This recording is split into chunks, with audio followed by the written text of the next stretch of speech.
Okay, so we are going to talk the Indominus Crusade box. This was the 9th edition starter box. Let me go grab the bottom of it.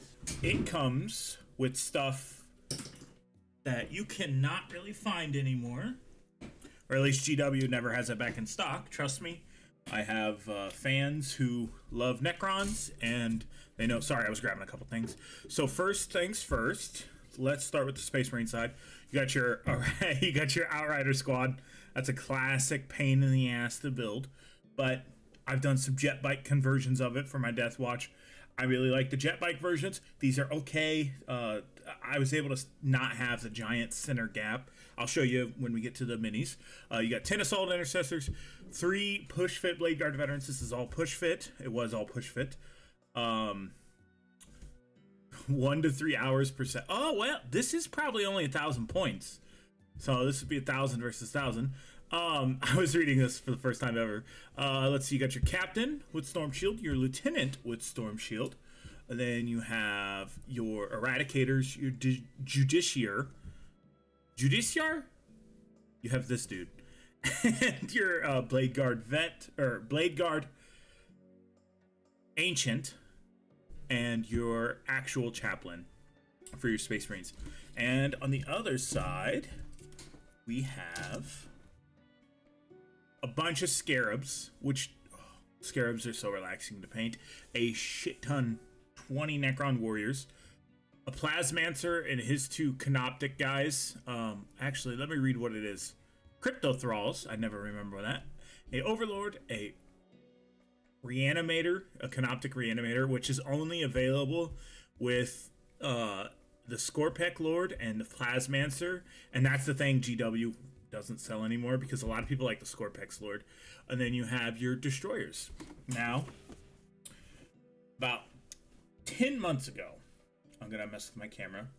10 months ago, I got this box. Probably closer to 11. It was almost a year, and well, I won't say it's been almost a year. I'd probably say it's close to 10 months. We finally have every single thing painted. And first things first, we'll start out with the last thing painted. This is the little crypto. This is the little dude who goes with the destroyers. I kind of did him as the exact same color scheme and everything. And here are the destroyers. Now, I do have to go back and redo the weapons on these. I started, let me see if I can find one. I started doing a whitewash, and I want to go back and re-hit every single one of them. Yeah, that's a great idea, but that's all right. I don't have a crazy huge amount. But yeah, the destroyers really weren't that bad to paint. A lot of it's a base color, and then I did the blues, and I even added like a little bit of blue in the ribs and such. And then this one's just another one. So I'll put these in the box that I just showed you, because I can then carry everything to the Shelf of Fame in one go. Next, we'll move on to the Scorpec Lord. And the hardest thing on this was doing this line work. And I just basically got a brush and I went flat against it. It's about as flat as I could. He turned out really well. Some of the whitewash effects didn't work out as well on there, but that's fine. And there is a gap right here, and I don't know why. I don't know if it was when I was building this mini fucking 10 months ago that gap formed and such, but it's fine. We have our Canoptic Reanimator. A lot of people gave compliments about the blue on this, with the blue hoses going down it everywhere. I think it looks really good. It turned out very fantastic. I guess we keep going characters. Your Overlord. This was the first mini I did. This mini actually got me out of a painting slump.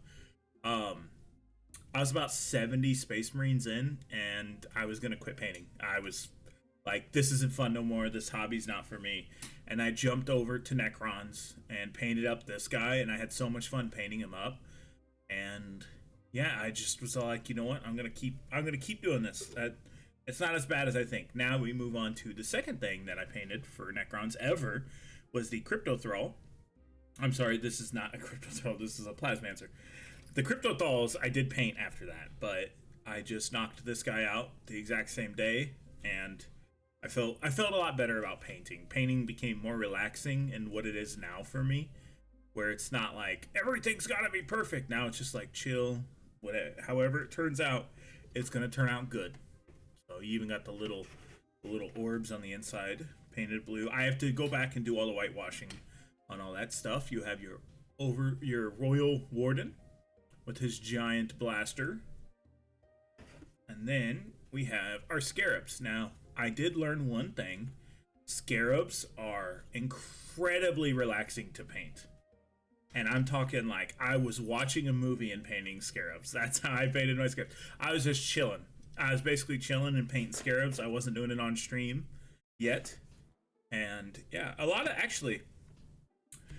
these guys weren't really painted up on stream. A lot of them were just done in my free time. The only thing that were one of the destroyers, the destroyer lord, I'm sorry, the Corpec lord, and the canoptic reanimator. Everyone else was painted up off stream. And then we have a bunch of these little guys. These are your line infantry. How did I forget the name of them? Warriors, Necron warriors, yeah. And then you'll see some of them are halfway sunk into the ground, and I did that intentionally. I was trying to do like a little bit of a watery base, make it look like they're coming up out of the water. My first attempts were not as good, but as you can see here in my, like, I think this was like my third or fourth attempt, it looks like he's actually like rising up out of the water to go onto like a beach, or he just hit a puddle of water that was a crater in a deep spot. Then you have these really weird ones that are walking like this. I don't know why they're like this. This seems super flimsy, but you know, I do like a color class system for mine. So like all your warriors, your lowborn, I won't say lowborns, all your lowest ones, your warriors basically, and your scarabs, they all have a rust on them. Living metal might not rust, but you know what? I liked the look. I liked the rustic legion. And the reason I went with the blue was because I did not know how to do the green, and I did not have the right color to do the green. So I just went ahead and worked with what I had. I really think, especially like when they have like messed up mouse like this, where it's like all falling apart. Let me change my lighting. There you go. You can see it a little bit better. How his mouse like all messed up. I really think the rust looks really good on those specifically. And then here's just more of the same. I'm gonna start going through these faster because I had 20 of these things to paint. Now these things really weren't that bad to paint. It's easier than 20 Space Marines. I can guarantee that. And like I said, I gotta go back and whitewash all of these. Here's more. I'm gonna skip the ones that are just regular, and I'll show you the ones that are like in the water. So here's another one that's stepped into a little crater. And this was just using a Vallejo water effect and then putting basing material around it so the water effect would stay in the one area. Yeah, here you go. You can see it. You can see him like knee deep in a puddle. I will say, I did find out that all Necron minis are pushed to fit minis, and oh my god, why did they do that? This one was like, actually, I was trying to get like his feet submerged like he's coming up on the beach, but the way I was going about it really wasn't working very well. Epoxy would probably be better. There's way better ways I can go about it, but you do kind of see it after you get underneath the dust. You can kind of see his foot under the water and stuff. So, I mean, it wasn't a total failure. And then you got this one, kind of the exact same thing, except for I wanted him to be very, very deep in the water, and it did work out in the end. All right, so that's all of our Necron.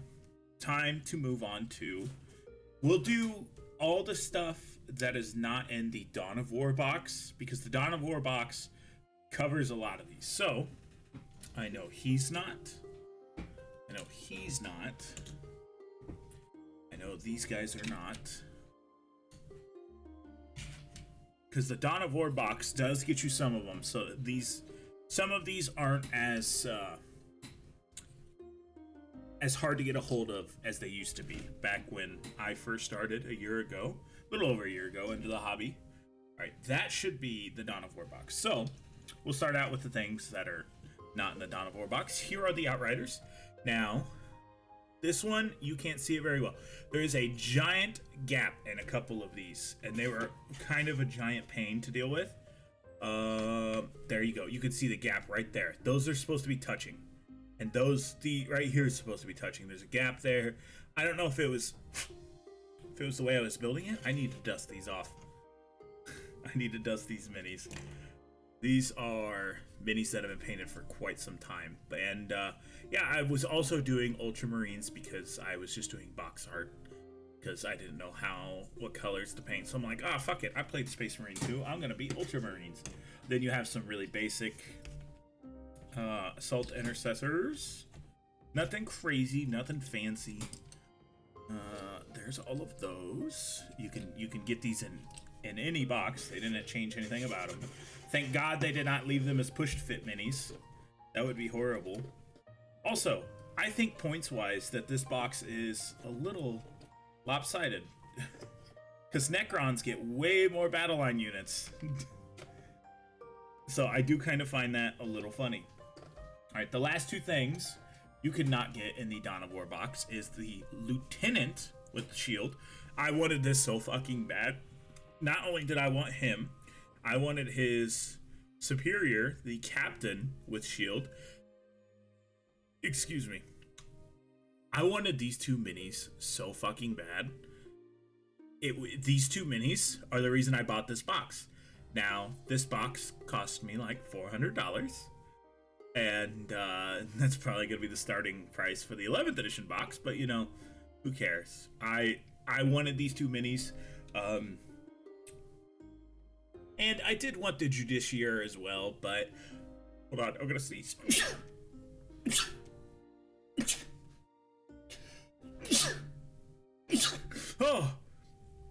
Oh, there was a lot of sneezes there. So you have your Lieutenant with Neo-Volkite Pistol and Storm Shield. He is locked to that loadout. And then you have your Captain with Storm Shield and Master Relic Weapon. And I believe he can have whatever pistol he wants. All it really does for the Lieutenant and the Captain, if I remember my rules correctly, it gives them an invulnerable save. Now, everything else from this box is available in the Dawn of War Onslaught box if you're in America. It's a Barnes & Noble thing, Target thing. You can find them everywhere. I also have extra sets of sprues of this entirely. So you have your Chaplain that came in the box. Chaplain with his little bashing stick and his special heavy bolter. You have what I wanted as one of the main things that I wanted was the Justiciar. He was very overpowered in 9th edition because he was able to stop time or something. I don't know. I never played much in 9th edition. But he's like got one arm in his coat, the other one's not. And it was my first time really trying to do leather because I knew he had a lot of leather on him. And so it turned out okay. I could absolutely take the paint off and strip the models down and repaint them. Maybe eventually, but not today. A bunch of Blade Guard veterans. I painted like 6 Blade Guard veterans before I got to these. So these are not new to me. And they always got the Ultramarines upgrade sprue. And I even made one of the heads magnetizable. Because I thought, why not make it so I could do head swaps?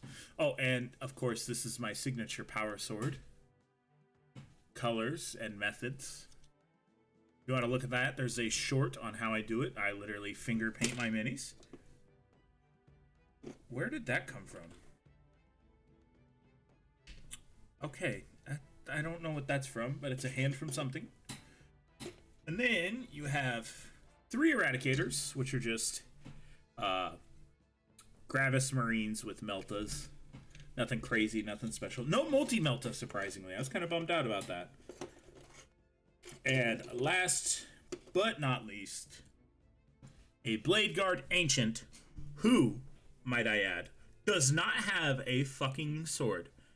I wasn't gonna kit bash this one because this wasn't my original. This is my original Blade Guard Ancient, and I really do like the look of him. But you know, he's a Blade Guard. Where's his sword? Where's his shield? Stick that pole in the ground and fight with your friends. But yeah, no, that's really all of it. And all this took me roughly 10 months to paint. A lot of it, I will say, 6 months ago, or no, not even 6 months ago, 4 months ago, maybe not even that, 3 months ago, whatever it was, I started streaming, and that's kind of desired the push to paint something every single day. Now, while I might not paint a full mini every single day, I do my damnedest, and I try hard on getting minis done. So these took a little bit longer just because I didn't paint. I painted none of the Space Marines on stream, and I only painted 1, 2, 3 of the Necron minis on stream. So that is that's definitely something. Cause yeah, a lot of this stuff was not done on stream. Now that I think about it, and that's pretty fucking wild. But as always, I will say thank you for watching. I hope to see you in the next one. I guess I can set the box on the table. And yeah, join us live for live streams. I've been really enjoying doing live streams, and soon we shall have a chat versus me on Tabletop Simulator. Let's just say, let me look at these. I don't have anything. I have a Space Marine list, and I don't have anything that's in this box. Yeah, nope, don't have anything in this box on that list. So there's a hint for chat on what's in that list. So until next time, I'll see you guys later. Bye.